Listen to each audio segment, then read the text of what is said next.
a lot of people say, well, you know, boys have never liked school. Boys have never been interested in school. So what's so different now? Why is this so different now? Why do these statistics look so different now?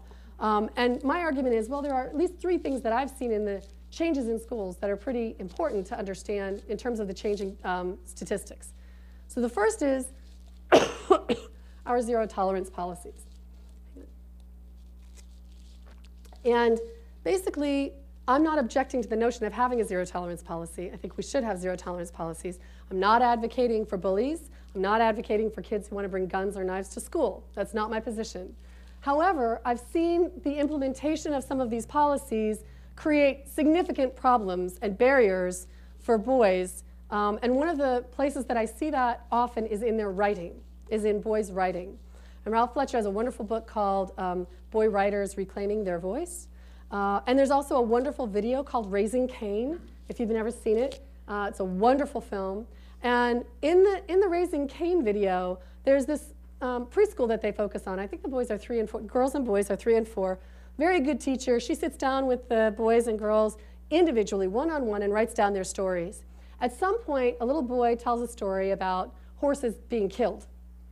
She reads the story to the whole circle, as she does with all the stories. And it's clear that the girls are very uncomfortable about this. They get upset and they say, we want to make a new rule. We want a rule that you can't die or kill or be killed in any stories anymore. You can only faint. And the teacher is very accommodating, very democratic, and she says, okay, we'll pass that, we'll have that rule.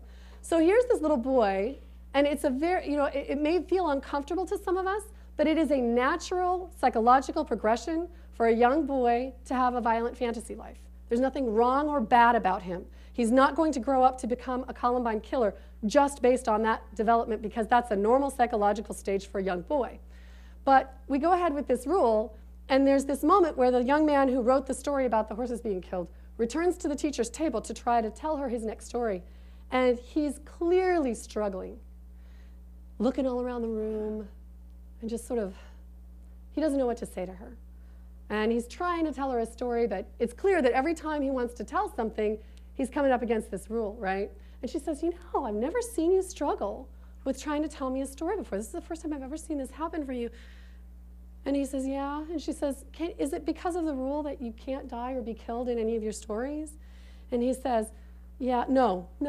So he knows that socially it's not okay for him to disagree with the rule that the school has set up, but he also is, in fact, struggling with where his place in that culture is if he's not allowed to write about things that he cares about and that are moving to him. And so if the thing that's probably the most interesting to me is that if you didn't have any of the backstory and you just watched that boy at that table at that moment, you would diagnose him as ADHD.